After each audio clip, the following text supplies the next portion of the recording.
শুরু করুন মিতা।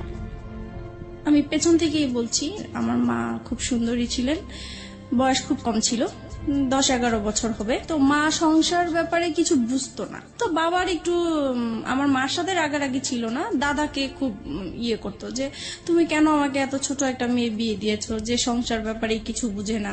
তো এরকম করে বাবা বিয়ের কিছুদিন পরেই চলে গেছে। পরে যাই হোক, একটা সময় আমি পেটে আসি আমার মার। তো তখন থেকে আমার বাবা আবার বাড়িতে কম আসতো, ঢাকায় বেশি থাকতো। কি করতেন ঢাকাতে? ঢাকায় তখন সে ওই যে হোটেলে চাকরি করতেন। জি। তারপরে আমি হওয়ার পরে আমার বাবাকে খবর দিয়েছেন দেখার জন্য। তো আসছে উনি, আসার পরে আবার চলে গেছেন। তো বাবা বাড়িতে আসা যাওয়ার খুব গ্যাপ ছিল। তো এটা হয়তো বা আমার মার পছন্দের ছিল না। পরে এক সময় উনি আরেকটা সম্পর্কে জড়িয়ে যান। আপনার বাবা? না, আমার মা। আপনার মা আরেকটা সম্পর্কে জড়িয়ে যান? জি। আমি তখন 15 কিংবা 20 দিনের মতো আমার বয়স। ওই সময়টাতে আরেকটা সম্পর্কে জড়িয়ে যায়? জি। ওকে। পরে মা আমাকে রেখেই চলে গেছেন, ওনার সাথে চলে গেছেন। উনি বিয়ে করবে না, উনি মজা করার জন্যই সম্পর্কটা করেছিলেন। তো যখন উনি বিয়ে করছে না, তখন ওই মুহূর্তে সে পরে আমার বাবার কাছে আসছিল। তো আমার বাবা বলতেছে যে আমার অতটুকু ছোট বাচ্চা ফেলে তুমি চলে গেছে, এখন আর আমি তোমাকে নিব না। ওকে, তারপরে উনি ওনার বাবার বাড়ি গিয়েছেন, ওখানেও উনি জায়গা পায়নি। তখন উনি কি করবে? তো এই সময় উনি নাকি মানে মেন্টালি অসুস্থ হয়ে পড়েন। তো পরে ওনাকে ওনার বাবা মা এখন আশ্রয় দিতেই হবে, যেহেতু অসুস্থ হয়ে গেছে, কেউ নাই। তো মা এরকম চিকিৎসা অবস্থায় থাকেন। আর আমাকে আমার বাবার বোন ছিল যে ওনার কাছে আমাকে রাখতে দিয়েছেন। আপনার মা যখন মা হলেন সেই সময়টাতে তার বয়সটা কত? তখন তার 15 থেকে 16 বছর। একদমই কিশোরী বয়স। জি। তারপরে আমি আমার ফুপুর কাছেই বড় হয়েছি প্রায় 3 বছর পর্যন্ত। তারপরে আমার ফুপু প্রেগনেন্ট হয়ে যায় অবস্থা। তখন বাবা সেই মুহূর্তে কি করবে? পরে বাবা আমাকে ঢাকায় নিয়ে গেল। ঢাকায় নিয়ে যাওয়ার পরে ছোট্ট একটা বাচ্চা, উনি কাজও করতেছেন, আবার ওখানেই আমাকে রাখার ব্যবস্থা করছেন। তো হচ্ছে না আসলে বিষয়টা। পরে বাবা যেখানে থাকতো সেখানে আরেকটা ইয়েকে পছন্দ হয়, মানে দ্বিতীয়বার ওনাকে বিয়ে করেন। তো এইভাবে বিয়ে দেওয়ার পরে ফার্স্ট ওয়াইফের সাথে কি ডিভোর্স হলো আপনার বাবার? হ্যাঁ, ওটা তো ডিভোর্স। প্রথম স্ত্রীর সাথে ডিভোর্স হয়ে গেল। ওকে। তারপরে তো এখন এই মার সাথেই সম্পর্ক। তারপরে মা আমাকে পালতেছে ভালোই, নিজের মেয়ের মতোই আদর যত্ন করছে। তো এক সময় আমার এই মাও প্রেগনেন্ট হয়ে যায়। তারপরে তো ওনারও একটা মেয়ে হয়।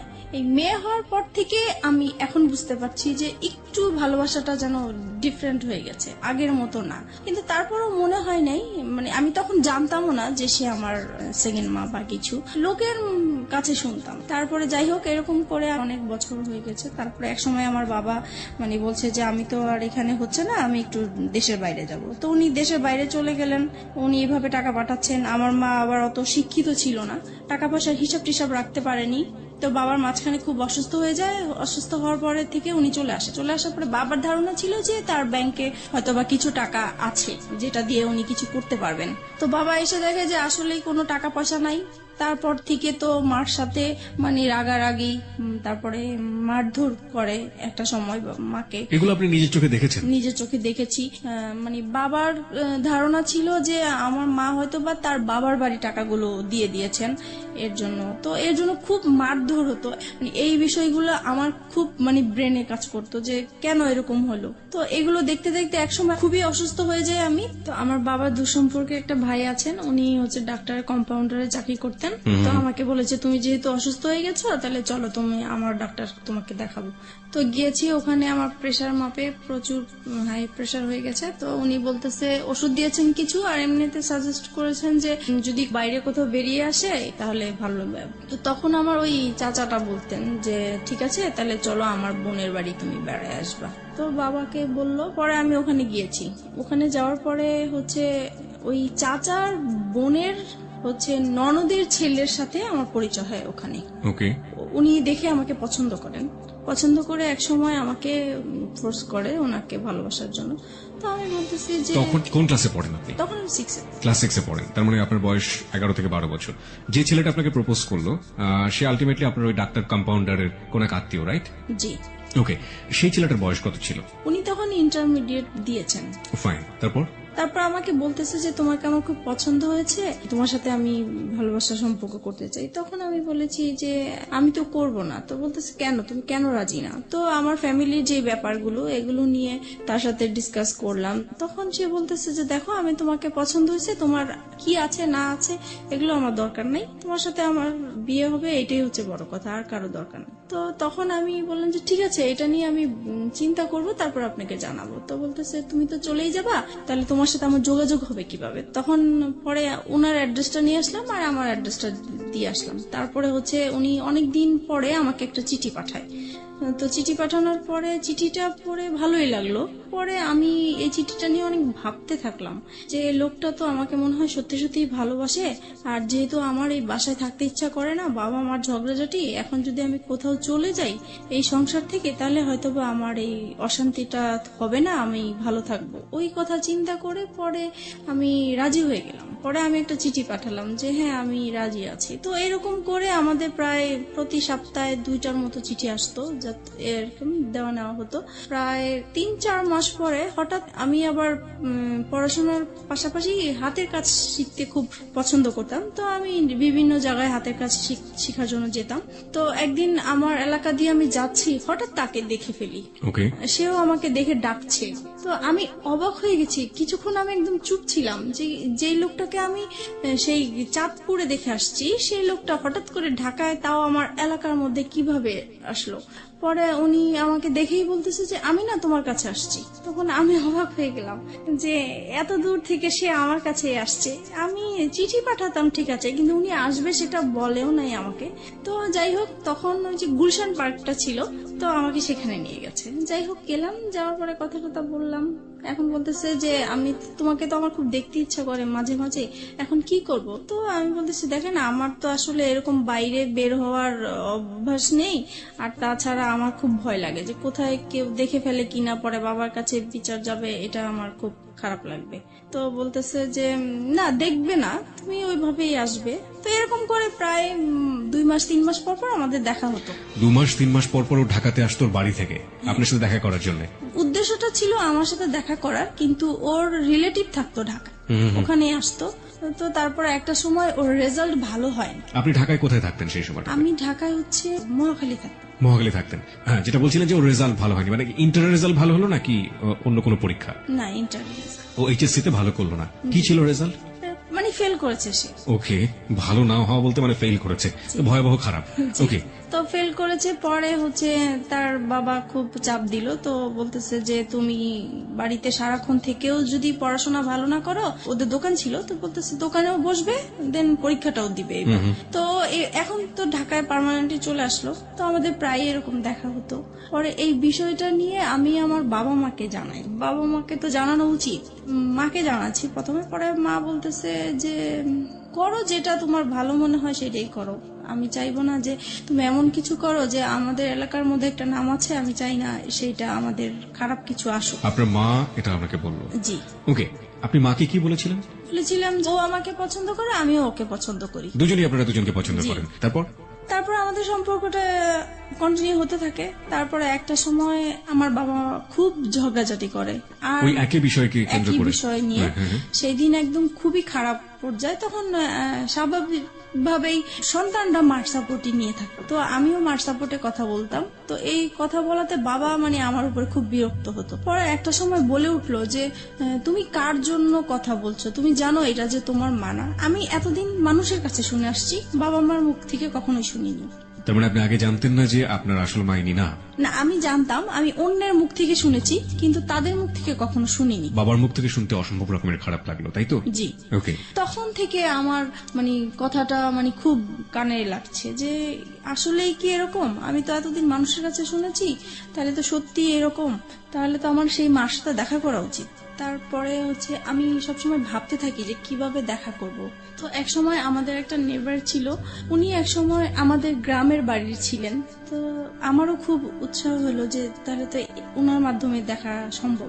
তো বলছে যদি আপনি দেখা করাই দিতে পারেন আমার খুব ভালো হতো। তো বলছে তোমার মা তো সবসময় তোমার জন্য কান্নাকাটি করে, তাহলে আমি এবার বাড়ি যেয়ে বলবো তাকে। তারপরে উনি আপনার মার সম্পর্কে একটু জানি, ততদিনে কি বিয়ে হয়েছে আপনার মার? হ্যাঁ, যখন অসুস্থ হয়ে যায় তখন তার ভাই ভাইরা ওই লোকটাকে ধরে তারপরে মানে তার সাথে বিয়ে জোর করে বিয়ে দিয়ে দেয়। জি, ওকে, বিয়ে করে দেয়। তারপরে ওই সম্পর্কে আছেন উনি। এখন এক্সিস্টিং ওই সম্পর্কে আছেন। জি।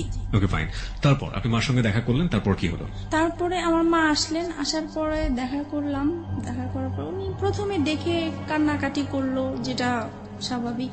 তো আমার না মার জন্য কোনো ফিলিংস আসে নাই, আমার বিশ্বাসই হচ্ছে না যে এ আমার মা, এই ভদ্র মহিলাটা মা। আম্মা। তারপরে হচ্ছে মানে কেমন জানি লাগতেছে আমার কাছে, খুবই অপরিচিত। আমার মা ডাকতেও ইচ্ছা করছে না, কিছুই না। তারপরে উনি আমাকে লাস্টে বললো, শুধু এটাই বললো যে তোমাকে আমি আমার ইচ্ছে করে ফেলে আসি নাই, আমার কিছু সমস্যা ছিল এই কারণে ফেলে আসছি। আমি তাকে কোশ্চেন করেছিলাম। আপনার মাকে আপনি কোশ্চেন করলেন প্রথম দেখাতে, তুমি আমাকে কেন ফেলে এসেছিলে? কেন ফেলে তখন আপনার মা এই উত্তরটা দিয়েছিল। হ্যাঁ, তখন বলেছে আমি বাধ্য হয়েছিলাম। যে যাই হোক, উনি ওনার মতো বললো, কিন্তু তারপরও আমার মার জন্য আমার কোনো ফিলিংস কাজ করলো না। তারপরে উনি লাস্ট যে কথাটা বলেছেন যে তুমি একবার শুধু আমাকে মা ডাকো। তা আমি অনেক চেষ্টা করেছি কিন্তু পারিনি, ডাকার জন্য পারিনি, কারণ আমি তো তাকে কখনো দেখিই নেই, কিভাবে তাকে মা ডাকবো? হুট করে তো আর মা ডাকা যায় না। তারপরে হোক ডাকি নেই, তো আমি বলছি যে আপনার সাথে যদি আমার যোগাযোগ থাকে তাহলে আমি একসময় হয়তো বা আমার মুখ থেকে শুনতে পাবেন, কিন্তু এখন আমি বলতে পারবো না। তারপরে আমি বাসায় চলে আসি। বাসায় আসার পরে আমি ওই যার মাধ্যমে আমার মাকে পরিচয় হয়েছে, তো উনাকে বলে দিছি যে আমি যে আমার এই মার সাথে দেখা করেছি এটা আমার এই মার কাছে বলবেন না, ইভেন কি আমার বাবার সাথেও বলবেন না। তো উনি বলছে ঠিক আছে, তুমি জানাতে না চাইলে বলবো না। তো আমিও জানাই না এই বিষয়টা, এইভাবেই আছে। তো আর কখনোই মনে হয় নাই যে আমার মার সাথে আমি দ্বিতীয়বার দেখা করি বা কথা বলি, এরকম কখনোই আমার ফিলিংস আসে নাই। তারপরে একটা সময় বাবার এরকম আরো বেশি জ্বালাচ্ছে, অশান্তি করছে। তারপরে চিন্তা করলাম যে বিয়ে করে ফেলি, তাহলে চলে গেলে আর বাবা মার এই ঝগড়াঝাটি দেখতে হবে না। তখন আপনার বয়স কত? তখন 14-15 হবে। ওই ছেলেটার সাথে এই চিন্তা ভাবনা করছেন জি, এবং পরিবার থেকে এই ধরনের অশান্তি থেকে বের হয়ে যাওয়ার বের জন্য হওয়ার জন্য। এই ধরনের প্ল্যান। জি। ওই ছেলেটাকে কি মনে প্রাণে তখন ওই ছেলেটার প্রতি এক ধরনের এফেক্টেড হয়ে যাওয়া, একদম অদ্ভুত রকমের ভালো লাগা, ওকে দেখলে না দেখলে ভালো লাগে না, একেবারে মজে আছেন ওর প্রেমে, এরকম একটা ব্যাপার কি ছিল? এইরকম কিছু ছিল, কিন্তু আমার বেশি কাজ করতে হলো যে এখান থেকে আমাকে বের হতে হবে, ওকে, সেটা যে কোনো ভাবেই হোক না কেন। যে কোনো ভাবেই হোক। কেন বেরোতে হবে? কারণ এখানে যে মা বাবা ঝগড়াঝাটি করছে, এগুলো আমি যত দেখছি ততই আমি অসুস্থ হয়ে পড়ছি। যে আপনি চেষ্টা করছিলেন যে কোনো ভাবেই হোক না কেন আপনার এই পরিবার, যে পরিবারে আপনি বড় হয়েছেন, সেই পরিবার থেকে যে কোনো ভাবে বের হয়ে যাওয়ার। তারপরে আমি ওকে বললাম বিয়ের কথা। তো সে বলল যে এখন বিয়ে করব, এখন তো আমি নিজের পায়ে এখনো দাঁড়াতেই পারি নাই। তো আমি বলছি যে দেখো, এখন আমাকে এখান থেকে বের হতেই হবে। তো সে বলল যে ঠিক আছে, আমি আমার বাবা মাকে বিষয়টা জানাই। তো সে তার বাবা মাকে জানিয়েছে। তো ওনারা প্রথমে রাজি হয়নি, পরে ও একটু রাগারাগি করলো ফ্যামিলিতে। তখন ওর বাবা এক সময় মেনে নিল যে ঠিক আছে, তুমি যেটা বলছো সেটা, তবে আমরা যাব, কথা বলবো ওদের সাথে। তারপরে ততদিনে ও তো ওর বাবার দোকানে বসে কাজ করছে এবং পাশাপাশি পড়াশোনা করছে, ইন্টারমিডিয়েট ফেল করেছে সব গৌরবে, তাই তো? ওকে। তখন তারপরে আমি বললাম যে না, আমি এটা ফ্যামিলিগতভাবে করতে চাচ্ছি না। তখন বলছে কেন? আমি বলতেছি এখানে অনেকগুলো প্রবলেম আছে, আমি তো তোমাকে আগেই বলেছি যে আমার বাবার টাকা পয়সা নাই, সে অনুষ্ঠান করে বিয়ে দিতে পারবে না। তারপরে বলতেছে দেখো, বাবা মা এখন চাচ্ছে, কি করব? পরে আমি বলতেছি দেখো, এখন যদি আমাকে তুমি ভালোবেসে থাকো, বিয়ে যদি করতে হয় একা করতে হবে, কারণ আমি আমার বাবার অবস্থা জানি, আমি নতুন করে অশান্তি দিতে পারবো না। তখন সে রাজি হয়ে গেল বিষয়টা। তো আমরা একদিন ঘুরতে গিয়েছিলাম, ওখান থেকে হঠাৎ করে সে আমাকে কাজে অফিসে নিয়ে যায়। আমিও জানতাম না যে আজকে আমার বিয়ে হবে। তারপরে হচ্ছে বিয়ে করে ফেলি। তখন আমার 18 বছর হয়নি, কিন্তু ওখানে 18 বছর দেওয়া হয়েছে। 3 লাখ টাকা কাবিননামা হয়। বিয়ে করার পরে এখন ওর বাবা মার কাছে জানিয়েছে। ওর বাবা মা বলছে আমরা যেখানে রাজি হয়েছিলাম তুমি সেখানে একা কেন করলে, কেন করতে গেলে, রাইট? তারপরে বলতেছে তাহলে তুমি আমার বাড়িতে আর উঠবা না। তো এখন ও কোথায় যাবে? পরে কি করব, আমি আমাদের বাসায় নিয়ে আসলাম। পরে মাকে বলেছি, বাবাকে বলেছি, কারণ তাদের, আমার মনে হচ্ছে তারা খুশি হয়েছে, যেহেতু তাদের কোনো টাকা পয়সা খরচ হচ্ছে না। তারপরে যাই হোক, আমরা ওখানেই ছিলাম প্রায় 2-3 মাস। পরে আমার হাজবেন্ডের খালা আছে, বড় খালা, ওরা সবাই ওই খালার কথা শুনেই চলে। তো ওনাকে জানিয়েছে বিষয়টা। তো উনি ওর বাবাকে যেভাবেই হোক ম্যানেজ করেছে। 2-3 মাস পরে আমাকে মেনে নেওয়া হয়। পরে আমি ওর সাথে চাঁদপুরে চলে গেলাম। আমার শ্বশুর মানে মেনে নিতে হবে দেখেই মেনে নেওয়া, কিন্তু মন থেকে যে মেনে নেওয়া সেটা আসলে হয়নি। ওনাকে সালাম করলে কখনোই সালামের উত্তর নিত না। তাছাড়া আমার সাথে কথা বলতো না। তারপরে আমি যদি ভাত বাড়তে যেতাম টেবিলে, উনি কখনোই খেতে আসতো না। আর সারাক্ষণ ওনার ছেলেকে বকা এমনকি আমার সামনে মারতেও গিয়েছে যে কেন তুমি এরকম মেয়ে বিয়ে করলা। বড় ছেলে নিয়ে সবারই একটা আশা ছিল। তারপর হয়েছে যেটা এখন শাশুড়ি কেমন ব্যবহার করতো, বাকি মেম্বার যারা ছিল তারা কেমন ব্যবহার করতো? মোটামুটি ভালোই ছিল, কিন্তু শাশুড়ি ননদ এরা সবসময় আমাকে ভুল ধরার চেষ্টা করতো। আচ্ছা, তাদের মন পাওয়ার জন্য আমি সবকিছু কাজ করেছি, তারপরেও সব সময় ভুল ধরতেই থাকতো। এক সময় হয়েছে কি, বড় ধরনের একটা ঝগড়া হয়েছে। সেটা হচ্ছে আমার শ্বশুর শাশুড়িরা ওনারা চিটাং গিয়েছে বেড়ানোর জন্য। যেহেতু ঢাকায় বড় হয়েছি, পুকুর দেখে আমার খুব ইচ্ছা হয়েছে যে আমি একটু পুকুরে গোসল করবো। ওকে। ওনাদের বাড়ির কেউ আবার পুকুরে গোসল করেন, ওনারা খুব পর্দাশীল মানুষ। ছেলের বউ কেন পুকুরে গোসল করবে, কিন্তু পুকুরটা চারপাশে ঢাকা ছিল। ওকে, তারপরেও মানে পুকুরটা পর্দাসীন পুকুর। জি, তারপরে ওখানে আমি গোসল করেছি। আমার দেবরটা হচ্ছে কি, মানে আমার সাথে এরকম আচরণ করতে মনে হয় যে আমার ভাসুর, সে আমাকে পরিচালনা করবে। তো এটা আমার পছন্দ হতো না। তো সে এসে আমাকে বলতেছে, কি ব্যাপার, আপনি কেন পুকুরে গোসল করলেন, এই সেই, আপনি জানেন না পুকুরে গোসল করে আমাদের পছন্দ না। তো বলছে আমার একটু ভালো লাগছে, আর বাড়িতে তো কেউ ছিল না। এই নিয়ে সে আমার বাবা মা তুলে গালাগালি শুরু করছে। আপনার হাজবেন্ড কি করছিল তখন? ও তো ঢাকায় থাকতো, আমি বাড়িতে থাকতাম। আচ্ছা, তারপরে হচ্ছে গালাগালি করতেছে আমার বাবা মাকে। তখন আমার খুব খারাপ লাগলো যে আমি অন্যায় করছি, আমার বাবা মাকে কেন গালিগালিজ করবা। তখন আমিও তার বাবা মাকে গালাগালি করি। পরে হচ্ছে সে ইমিডিয়েটলি সে আমার শ্বশুর শাশুড়িকে ফোন দিয়েছে। তারা মানে তখনই একদম চিটাগাং থেকে চলে আসছে, আমার বিচার হবে। আমার হাজবেন্ডকেও খবর দিয়ে আনা হয়েছে। তারপরে সেই আসরে কি হলো, সেখানে বলছে যে আমাকে আমার শ্বশুর শাশুড়ির কাছে মাপ চাইতে হবে বাদরে। তা বলছি ঠিক আছে, আমি যদি অন্যায় করে থাকি আমি মাপ চাবো, কিন্তু সে যে আমার বাবা মাকে বকা দিছে, তাহলে আগে সে আমার বাবা মার কাছ থেকে পা ধরে মাপ চাই আসুক, তারপরে আমি যাবো। বলো হ্যাঁ, বউ হয়ে এত বড় কথা, এতগুলো মুরব্বী মানুষ আমরা বসে আছি। তারপরে আমার হাজবেন্ড এসে বলতেছে মাপ চাও মাপ চাও। আমি বলতেছি না, আমি তো চাইবো না, আগে আমার বাবা মার কাছে মাপ চাই আসুক, তারপরে আমি যাবো। পরে এই কথা বললাম কেন, সে সবার সামনে আমাকে অনেক মারধর করলো। এই সে প্রথম আমার গায়ে হাত তোলে। আমি বিয়ে কতদিন পরে? প্রায় 3-4 মাস পরে। ওকে। পরে সেদিন রাতে আমার প্রচুর রাগ উঠলো। তারপরে আমি করলাম হচ্ছে যে তাকে বললাম রাগের মাথায় যে কালকের মধ্যে যদি আমাকে ঢাকায় নিয়ে না যাও, তাহলে আমার এখানে লাশ দেখবো আমার। তো সে খুব ভয় পেয়ে গেছে। তখন তার বাবা মাকে বলে ঢাকায় নিয়ে আসলো আমার বাবার বাড়িতে। আমি বলছি আর যাবো না। পরে যাই হোক, আমার কথাটাই রইলো, আমি বাবা মার কাছে ছিলাম। এক সময় পরে বাবা আবারও সেই তো ঝগড়াঝাটি আছেই বাবার সংসারে। তখন একদিন আমি খুব রাগ হইলাম বাবার সাথে। তখন বাবা আমাকে বলেছে যে তুমি এখন অন্যের হয়ে গেছো, এখন আর আমাদের কেউ না, তুমি আমাদের সংসারে কিছু বলতে আসবা না। এই সে আরো কিছু বকা দিল আমাকে। পরে বলতেছে, বাবা বলতেছে তুমি কালকের মধ্যে আমার ঘর থেকে বের হয়ে যাবে, আমি কালকে যেন তোমাকে আর দেখতে না চাই। পরে মা বলতেছে যে তোর বাবা তো অনেক রেগে গেছে, তাই কাজ কর, আমি তোকে একটা আলাদা বাসা নিয়ে দেই, ও আসলে পরে ওকে বলবো আমি সবকিছু। তখন আমি আমার মার কাছাকাছি একটা বাসা নিলাম। পরে ও বাড়ি থেকে আসছে হঠাৎ করে, তো মার বাসায় আসছে। এখন দেখতেছে আমি নাই। তো মাকে জিজ্ঞেস করলো কি ব্যাপার, ও কোথায়? তো বলতেছে ও তো আলাদা বাসা নিয়েছে। তখন তো সে খেপে গেল, হ্যাঁ কেন সে বাসা নিবে? সে তো আমাকে বলেছিল যে তার বাবার বাড়ি অন্তত 2 থেকে 3 বছর থাকবে, তারপরে সে আলাদা কিছু করবে। এখনই সে করলো, আমার তো কিভাবে কি করব আমি। তারপর থেকে মানে আমাদের এতদিন পর্যন্ত মানে ভালোই ছিল, আমাদের সংসার জীবন বলেন, ভালোবাসা সম্পর্ক বলেন, সবকিছুই ভালো ছিল। যে আলাদা বাসা নিলাম, এখন ওর ইনকাম করতে হবে।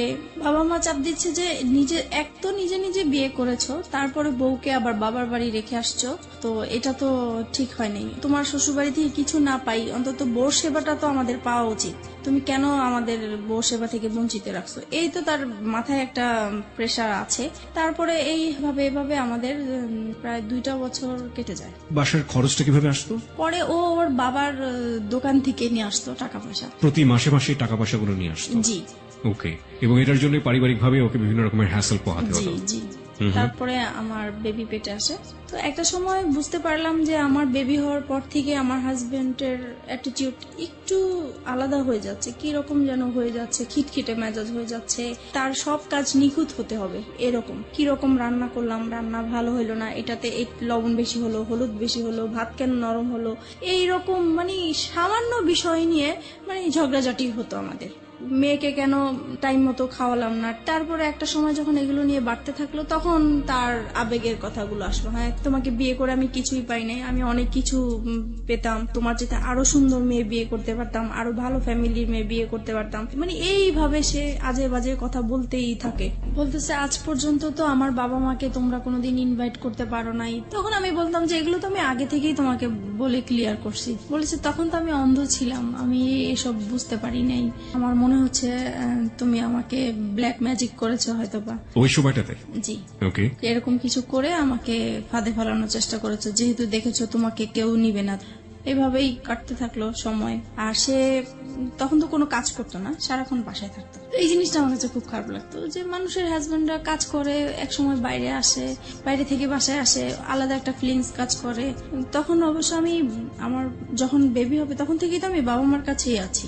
পরে এক সময় এটা নিয়ে বাবা মা আমার উপরে রাগ করে যে তুমি এতদিন আমাদের ঝগড়া দেখে তোমরা এরকম করছো, এখন তোমরাও ঝগড়া করতেছো। তখন কি করবো আর। পরে একদিন বাবা প্রচুর ঝগড়া করে মার সাথে। তখন আমি বলতেছি কি যে তুমি এরকম ঝগড়া করো না, তোমার জামাই পাশের রুমে থাকে, খারাপ বলে ঝগড়া করো না, যদি ঝগড়া করতে হয় তাহলে এই বাড়িতে আর আসবে না, তুমি অন্য কোথাও চলে যাও। তো বাবার মাইন্ডে খুব লাগছে যে মেয়ে হয়ে আমাকে এই কথাটা বললো। পরে বাবা আমাদেরকে ছেড়ে চলে গেছে, তো ও আলাদা বাসা নিবে এখন।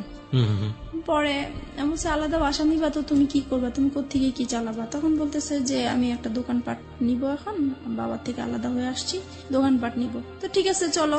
পরে এই আমরা আমার মেয়ে হওয়ার পরে আলাদা বাসা নিব। সংসারে অশান্তির উপর অশান্তি।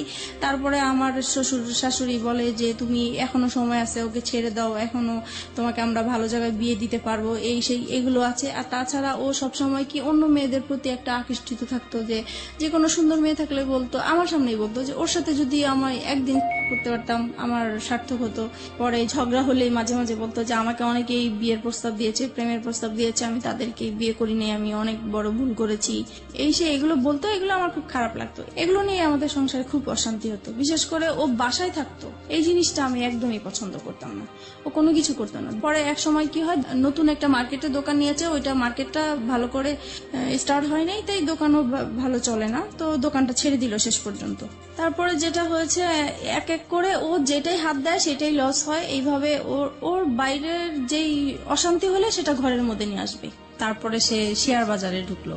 তারপরে শেয়ার বাজারও তো খুব অবস্থা খারাপ ছিল, সেটা নিয়ে বাসায় খুব ঝগড়াঝাটি হতো, তার মন খারাপ হতো। যদি বাসায় কিছু লাগতো বলতাম, তখনই সে খেপে যেত। তারপরে বলতো যে তোকে বিয়ে করে আমার ভাগ্যটা খারাপ হয়ে গেছে, আগে তো এরকম খারাপ ছিল না। একটা জিনিস যেটা আমি বুঝতে পারছি মিতা, সেটা হচ্ছে যে ভেরি ক্রিটিক্যাল মোমেন্ট যাচ্ছে আপনাদের সংসারে। জি। অভাব-অনটন রয়েছে, মনোমালিন্য আসছে, কিছুদিন পরপরই ঝগড়াঝাটি হচ্ছে, এবং বয়স তো দুজনের কমই আছে, গাইডেন্স করার মতো কেউ নেই ওখানে, এবং একের পর এক ভুলের জন্ম হচ্ছে, তাই তো? ওকে, তারপরে যেটা হচ্ছে, আর আরেকটা জিনিস, ওর আর আমার ঝগড়াঝাটি হলে মারামারি হয়, ঠিক আছে, ও আমাকে বকে, আমি ওকে বকি, কিন্তু আমার কথা হলো যে আমরা ঝগড়াঝাটি করবো সেটা আমাদের ভিতরেই থাকবে। ও কি করে, সাথে সাথে ওর বাবা মাকে ফোন দিয়ে দিবে যে এরকম এরকম হচ্ছে, ওর সাথে আর আমার হচ্ছে না, তোমরা কি করবা, এসে করো, এই আর কি। এটা নিয়ে অশান্তি থাকে। তারপরে আমি যদি কম্প্রোমাইজের জায়গাতে আছি, লাইক একটা যেটা হচ্ছে যে এক হাতে তো কখনো তালি বাজে না। আপনি একটু আগেই বললেন যে আপনিও ঝগড়া করতেন, ও করতো, দুজনে মিলেই ঝগড়া হতো। কিন্তু কথা হচ্ছে যে যদি কম্প্রোমাইজের জায়গাতে আসি, যে সফট হওয়া, আগে থেকে একটু কম্প্রোমাইজ করে নেয়া, পরিস্থিতিটাকে শান্ত করা, সে কাজটা সবচেয়ে বেশি কে করতো? কেউ করতাম না, মানে আপনি হয়ে যেত। আমি কথা না বলার চেষ্টাই করতাম, কিন্তু ও এসে আমার রাগ ভাঙাতো। তার মানে ওই আপনাকে রাগ ভাঙানোর চেষ্টা করতো। এটা নিঃসন্দেহে তার একটা ভালো গুণ। কারণ রাগ করাটা খুব সহজ, কিন্তু রাগ ভাঙানো কিন্তু খুবই খুবই কঠিন একটা ব্যাপার, এবং সেটা নিজেকে স্যাক্রিফাইস করে চেষ্টাটা যারা করে, আমি মনে হয় যে এটা একটা স্পেশাল গুণ তাদের। ওকে, তারপরে আমি কথায় কথায় ওকে বলতাম যে তুমি আমাকে ডিভোর্স দাও। ও ডিভোর্স দিতে চাইতো না, তো সেই জন্য ওর বাবা আমাকে বলছে, তখন বলছে যে ঠিক আছে তুমি আরেকটা বেবি নাও, তাহলে 2টা বেবি হয়ে গেলে ও ব্যস্ত থাকবে, তখন আর কোথাও যাওয়ার কথাও বলবে না। তো সেই হিসাবে আমাদের আরেকটা বেবি হয়। আমার ইচ্ছা ছিল না বেবিটা নেওয়ার, ওর ইচ্ছাতেই বেবিটা নেওয়া হলো। ওর মামার বাসা পাশে ছিল, ওর মামার বাসাতে আমরা হসপিটাল থেকে এসে সরাসরি মামার বাসায় উঠলাম। আমার বোন তখন এসএসসি পরীক্ষা দিচ্ছে, মাঝখানে ওর কিছু গ্যাপ ছিল, তো সেই গ্যাপের মাঝে আমার কাছে আসছে। আবার অনেক গেস্টও আসছে, জায়গা ছিল না। তো আমার হাজবেন্ড বলতেছে কি যে এখানে তো জায়গা নেই, ওকে নিয়ে আমি আমাদের বাসায় চলে যাব। কথা ছিল খাওয়া দাওয়া করে সবাইকে নিয়ে যাবে, কিন্তু সে আমার বোনকে খাইয়ে টাইয়ে নিয়ে আগেই চলে গেছে। তারপর যাই হোক এরকম গিয়েছে, হঠাৎ করে সে আর কি মানে আমার বোনের সাথে সে একটা অনৈতিক কাজ করতে গিয়েছিল। সেটা আমি বুঝতে পারি নাই, আমি 3 মাস পর জানতে পেরেছি। আপনি 3 মাস পরে এটা জানতে পারেন? জি। কিভাবে জানতে পারেন? আমি মানে ও আসতো না তো, গ্যাপ ছিল, তখন আমি জিজ্ঞেস করছি কি ব্যাপার, ও আমার বাসায় আসে না কেন? আমি তো এরকম কিছু করি না যে ও আসা বন্ধ করে দিবে। তখন মা বলতেছে যে ও আর যাবে না তোমাদের বাসায়। তখন আমি বললাম যে কেন যাবে না? তখন সে কথাই বললো আর কি। তার মানে আপনার বোন গিয়ে আপনার মাকে বলেছিল এবং পরবর্তীতে আপনার মা আপনি জিজ্ঞেস করার প্রেক্ষাপটে আপনাকে এটা জি, বলেছিল। এই যে ঘটনাটা যখন আপনার হাজবেন্ড এরকম কাজ করলো, তখন আপনাদের সাথে মানসিক যে সম্পর্ক হাজবেন্ড ওয়াইফের মধ্যে, সেই সম্পর্ক কি অবস্থায় ছিল? তখন তো খারাপ ছিল, খুব খারাপ অবস্থায় ছিল। জি। ওকে, তারপর? তারপরে এটা জানার পরে আমি ওকে প্রশ্ন করলাম যে তুমি এরকম কিছু করেছো কিনা? তো সে বলতেছে যে না, আমি এরকম কিছুই করি নাই।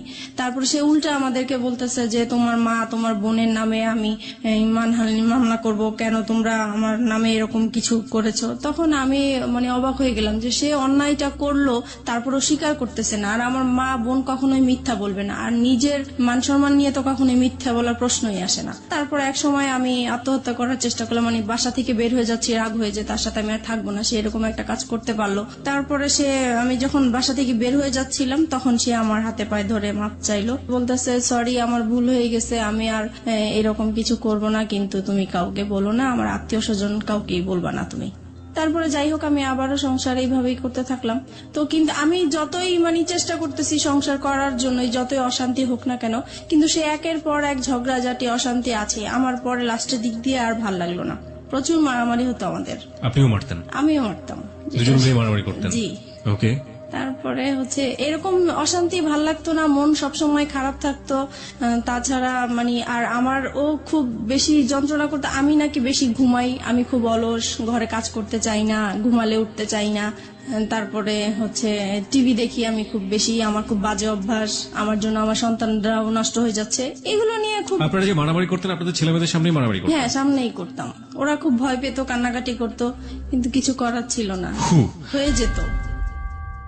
ফিরে যাচ্ছি মিতার কাছে। মিতা, তারপর কি হলো? পরে এক সময় রোজার ঈদ সামনে আসলো, ঈদের শপিং করা নিয়ে আবার আমাদের খুব ঝগড়া হলো, মাঝখানে মারামারি এইরকমই। আর সে সব সময় ঈদের সময় সে বাড়িতে যায় ঈদ করে, আর আমি বাচ্চাদেরকে নিয়ে ঢাকায় ঈদ করি। আমি বাড়িতে যেতে চাই না, বাচ্চারাও বাড়িতে যেতে চায় না, তাই আমাদের আর যাওয়া হয় না। কিন্তু সে তার বাবা মার সাথে ঈদ করবে, সেজন্য প্রত্যেকটা ঈদই সে তার বাবা মার সাথেই করে। আমরা বেশি দামি দামি জিনিস চাই, আগে কম দামি জিনিস পরেছি, এখন কেন উপরের দিকে নজর আমার, এইভাবে ঝগড়াঝাটি হয়। তারপর সে বাড়িতে চলে যায়। অশান্তির জন্য আমি ভাল লাগতো না দেখে, তাই একটু হাতের কাজ করা শুরু করেছিলাম। তো হাতের কাজের বিজ্ঞপ্তি দিয়েছিলাম, বিজ্ঞপ্তির জন্য আমার মোবাইল নাম্বারটা শো করা হয়েছিল একটা কাগজে, লিফলেট। জি। তারপরে ওগুলা শেখানোর জন্য নাম্বার দিয়েছিলাম। তো আমি ভাবছি ওখান থেকে হয়তোবা ফোন টোন এসছে, তো রিসিভ করেছি। একটা লোক আর কি এরকম দুষ্টামি করতেছে, কথা বলতেছে। তো আমি বলছি আপনি কিসের জন্য ফোন করেছেন? বলতেছে এমনি আমার ভালো লেগেছে তাই ফোন করছি। তো আমি পরে ফোনটা রেখে দিছি, আমি আর কথা বলি নাই। তো উনি প্রায় এরকম 2-3 দিন ফোন দিত। তারপরে এক সময় বলতেছে যে আসলে আমি আপনার সাথে ফ্রেন্ডশিপ করতে চাই। সেই সময় কি আমার তো মন মেজাজ খারাপ ছিল, ভালো লাগতো না। তখন কেন জানি হঠাৎ করে মনে হয়েছে যে সে শুধু ফ্রেন্ডশিপ করতে চায়, কথাই বলতে চায়, তাই কথা বললে সমস্যা কি? সপ্তাহখানিক কথা বলেছি। পরে একদিন সে আমাকে বলতেছে কি যে আপনাকে আমি দেখতে চাই একটু। যাই হোক আমরা রাজি হয়েছি দেখা করার জন্য, দেখা করতে গিয়েছে আমার বাসায়। এক সপ্তাহের মধ্যে আপনি রাজি হয়ে গেলেন? জি। তারপরে দেখা করলাম। পরে সে আমাকে মানে একটা কথা বললো যে আচ্ছা আমরা তো ফ্রেন্ডশিপ আছি, আমরা কি ফ্রেন্ডশিপের বাইরে অন্য কিছু করতে পারি? তো আমি বলছি কিরকম? বলতেছে যা হয় আর কি। তো আমি বুঝতে পারছি উনি খারাপ কিছু ইঙ্গিত দিয়েছে আমাকে। তো আমি বলছি না, এটা আমার পক্ষে সম্ভব না। তারপর এই বলে আমি পরে ওখান থেকে তার সাথে আমার সম্পর্ক শেষ হয়ে গিয়েছে। Fine, let me no one thing, আপনার সম্পর্কে উনি কতটুকু জানতেন? আপনার যে দুটো সন্তান হ্যাঁ, আছে? আমি সবই বলেছি, আমাদের কথা এগুলোই হতো, আমার সংসারে কি হয়েছে না হয়েছে, আমার কিভাবে বিয়ে হয়েছে। আপনি সবকিছুই এক সপ্তাহের মধ্যে তাকে শেয়ার করে দিয়েছেন? জি। মানে আমার তো কখনোই ফ্রেন্ড ছিল না, তাই প্রথম তাকে পেয়েছি, ফ্রেন্ডশিপ যেহেতু করে ফেলেছি সেজন্য আমি আমার কথাগুলো বলেছি, মানে একটু হালকা হওয়ার জন্য বলতে চেয়েছিলাম। Okay fine. এবং এটা জানার পরে সে আপনাকে ফার্স্ট দেখা হতে সে আপনাকে ধরনের একটা অফার করলো? জি। তারপরে আমার কাছে খুব খারাপ লাগলো বিষয়টা যে আমি তাকে তো সবকিছু আমি তাকে বলেছি, সে কেন আমাকে এই ধরনের প্রস্তাব দিবে। পরে আমি আর তার সাথে কথা বলি নাই। পরে সে ফোন দিত আমাকে, প্রায় আমি রিসিভ করতাম না। পরে অনেক ডিস্টার্ব করতো দেখে পরে একদিন রিসিভ করে বলতেছে আপনি আমাকে আর ফোন দিবেন না, আপনার সাথে আমি আর কথা বলতে চাই না। তো যাই হোক এখানে স্টপ হয়ে গেল। এটা তার খুব মাইন্ডে লাগলো যে আমি তাকে এইভাবে ইগনোর করলাম। তারপরে সে আমার নাম্বারটাই তার ফ্রেন্ডকে দিল, আমি এটা জানতাম না যে তার ফ্রেন্ড। প্রায় 1-2 মাস পরে আমাকে আবার একটা রং নাম্বার থেকে ফোন আসছে। তো এবার ভাবছি যে আর কোনো ফোন ধরবো না, কারণ রং নাম্বারে আসলে সবাই ভালো থাকে না। পরে ওই নাম্বারটা থেকে প্রায় ফোন টোন আসে, তারপরে এত ফোন আসে, নিশ্চয়ই আমার কোনো কাস্টমার হতে পারে বা কিছু, ধরি। তো সেই একই রকম কথাবার্তা বলতেছে, ওনার পরিচয় দিল। তারপরে আমি কথা বলতে শুরু করলাম। পরে বলল যে আসলে আপনি কি চান, আমি ওনাকে জিজ্ঞেস করলাম। তো উনি বলতেছে আসলে আপনার সাথে আমি ফ্রেন্ডশিপ করতে চাই। আমি বলছি যে না, আমি কারোর সাথে ফ্রেন্ডশিপ করবো না, আপনি ভুল জায়গায় ফোন দিয়েছেন। প্রায় 3 মাস পরে উনি আবার ফোন দিয়েছে। তো সেই সময় তো আর আমার নাম্বারটা মনে ছিল না, আমি বুঝতেও পারি নাই যে উনি ফোন দিয়েছেন। তারপরে উনি বলতেছে দেখেন আসলে আমি আপনার কাছে কিছুই চাই না, আমিও নিজে খুব মানসিক অবস্থা খুব খারাপ, তাই আমি চাই আপনার সাথে একটু ফ্রেন্ডশিপ করার জন্য। তো আমি আবারও আমার মনটা জানি কেমন হয়ে গেলাম। তো আমি ভাবলাম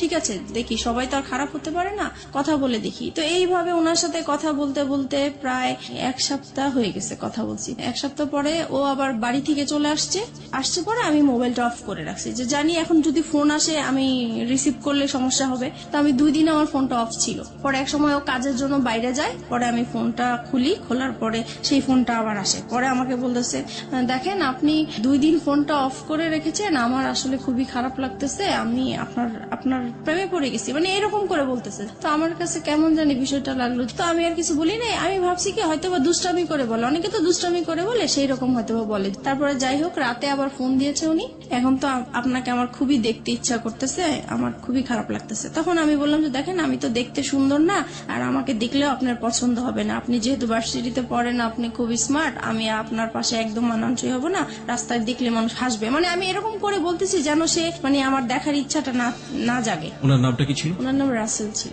রাসেল, ওকে ফাইন। তারপরে হচ্ছে এখন বলতেছে দেখা করব। তো আমি ভাবলাম যে দেখা করব তো, আর আমার এই বিজনেসের কারণে আমার কাঁচামাল আনার জন্য মার্কেটে যেতে হয়। তো আমি বলতেছি তো ঠিক আছে, আমার তো শুক্রবারে শপিং এ যাব আমি, তখন হয়তোবা সেই ইয়েতে আপনি যদি মার্কেট আসেন তাহলে আমি ওখানেই দেখা করতে পারবো। তো উনি রাজি হয়ে গেল। নির্দিষ্ট জায়গা বললাম, ওখানে উনি গাড়ি নিয়ে দাঁড়িয়েছিল আমার জন্য। তারপর ওনাকে দেখে মানে আমি খুব অবাক হয়ে গেলাম যে অনেক সুন্দর লোকটা।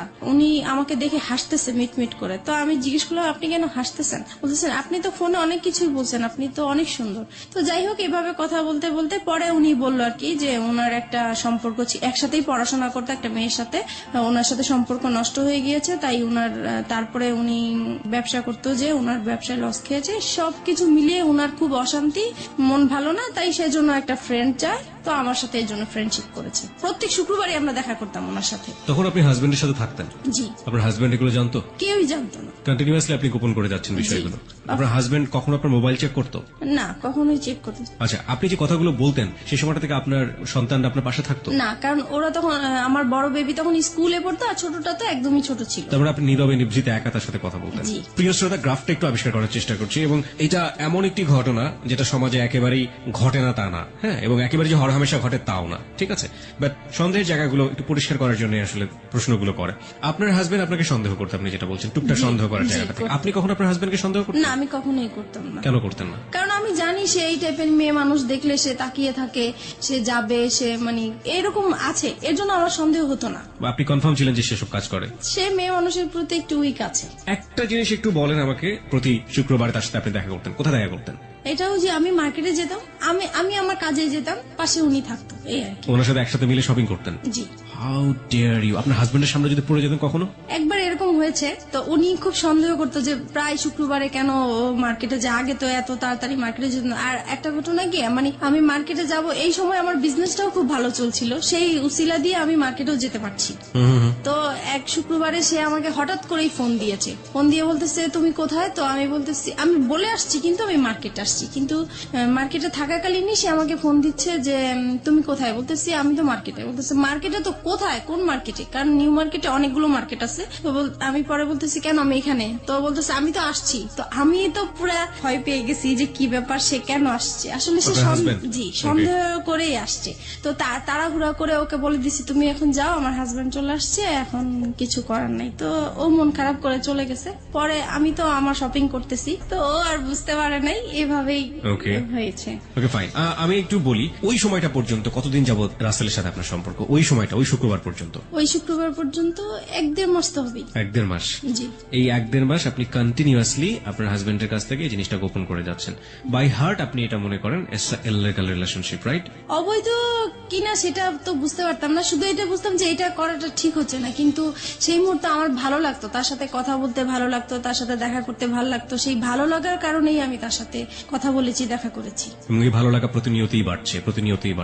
আপনার কখনো মনে হতো না যে আপনি আপনার হাজবেন্ডের প্রতি অন্যায় করছেন ওই সময়টা? না, তখন আমার মনে হতো না, কারণ ও তো সংসারে সবসময় মানে ঝগড়াঝাটি করতো, ওর উপর থেকে আমার মন নষ্ট হয়ে গিয়েছে। এই মানুষটাকে তো আপনি ভালোবেসেছিলেন একটা সময়। ভালোবেসেছিলাম, ওই যে আমার বোনের যে কাজটা করেছিল সেখান থেকে ওর প্রতি আমার একটু অনীহা চলে কিন্তু সে আসছে। ঘটনা, আমি বলছি না যে এটা একটা অপরাধ না, অবশ্যই এটা একটা গূঢ় অপরাধ, কিন্তু সেটার জন্য সে আপনার কাছে ক্ষমা চেয়েছে। কিন্তু আমি ক্ষমা করে দেওয়া দরকার ছিল, সেজন্য ক্ষমা করেছি, কিন্তু মন থেকে আসলে ক্ষমা করিনি।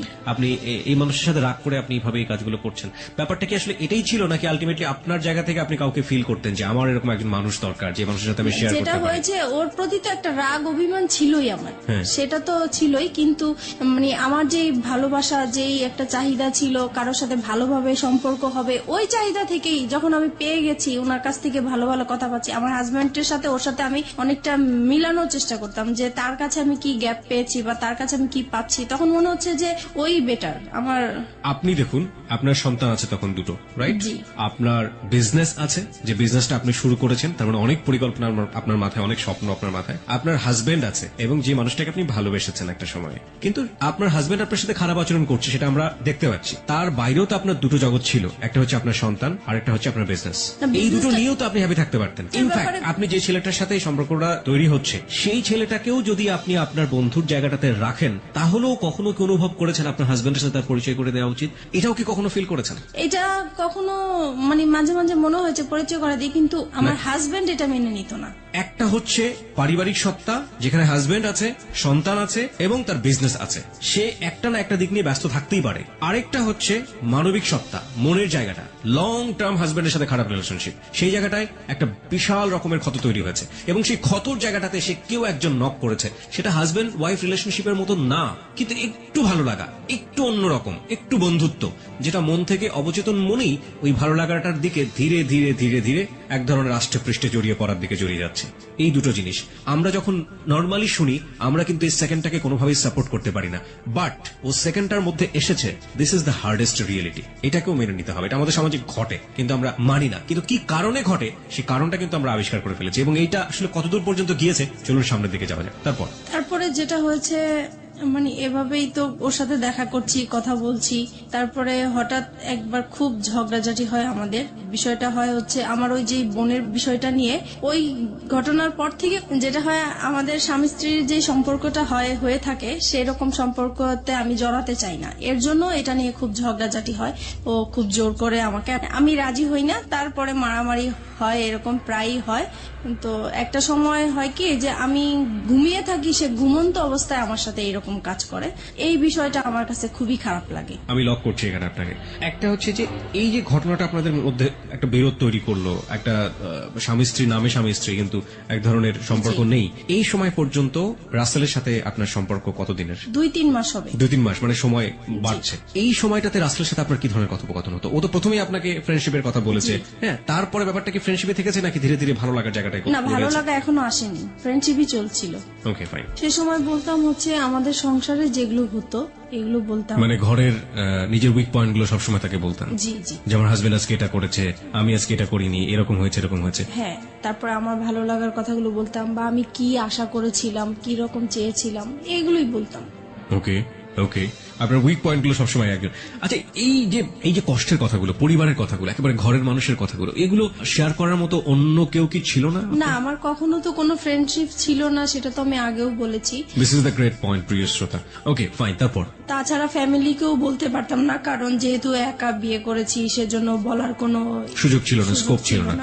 তো তারপরে একদিন কি হয়েছে, আমাদের আবারও সেই রকম খুব মারামারি হয়েছে আমাদের সংসারের মাঝে। তখন আমি পরে, সেদিন বৃহস্পতিবার রাতে ছিল এরকম, তারপরে আমি তাকে ফোন দিয়েছিলাম শুক্রবারে, মারামারি হওয়ার পরের দিন ফোন দিয়েছে, দেখো ও আজকে আমাকে অনেক মেরেছে, এরকম আমার আর থাকতে ভাল লাগছে না।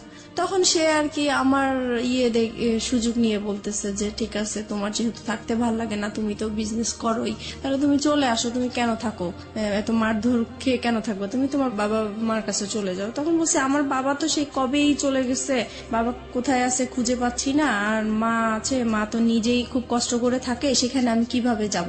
পরে বলতেছে দেখো তুমি 1 মাস মার কাছে কোন রকম থাকো, তারপরে তুমি যে ব্যবসা করো, নিজে কিছু টাকা জুগিয়ে তুমি নিজেই চলতে পারবে। মানে আপনাকে সেপারেট করে দিতে যাচ্ছে আপনার হাজবেন্ডের কাছ থেকে? মানে আমার জন্যই বলছে সে, আমি যেহেতু কান্নাকাটি করি তার কাছে, আমার কথা চিন্তা করে সেই কথা বললো। ওকে। তারপরে আর আমি তো সবসময় এমনিতেও বলি যে ডিভোর্স তাকে দিব বা সে আমাকে দিবে, কিন্তু সে তো রাজি হচ্ছে না ডিভোর্স দেওয়ার জন্য। আমার হাজবেন্ড তো ডিভোর্স দিতে চায় না, আমাকে মারধর করবে, বকাবাদ্য করবে, আবার আমাকে বলবে যে আমার সাথে তার জীবনটা জড়িয়ে নষ্টই হয়ে গেল, কিন্তু সে ডিভোর্স দিবে না। তো পরে এক সময় ডিসাইড করলাম যে আমিই তাকে ডিভোর্স দিব, সে যেহেতু দেয় না আমিই দিব। পরে একদিন রবিবারে সে দেখা করবে, আর সেদিন শুক্রবারে আর দেখা করতে পারি নাই দেখে সে বলতেছে ঠিক আছে রবিবারে, তাহলে এবার শুক্রবারে যখন দেখা হলো না, তাহলে রবিবারে আসো। তো আমার অফিস টাইম শেষ হলে সন্ধ্যার দিকে আসো। তো আমরা সন্ধ্যার দিকে একটা গুলশানে ফাস্টফুডে বসি, তো ওখানে বসছি। পরে সে আমার হাতটা ধরলো, এই ফার্স্ট সে আমার হাত ধরে। কয় মাস পর? ওই তো 2-2.5 মাস পরে। আচ্ছা, এই হাত ধরার আগে আপনারা সেলফোনে কি কখনো এই ভার্চুয়াল হাত ধরাধরি করেছেন? না। ওকে, তারপরে এই প্রথম সে আমার হাতটা ধরার পরে আমার কাছে অন্যরকম একটা ভালো লাগা তৈরি হলো, যে মনে হচ্ছে যে খুব ভালো লাগছে এটাই।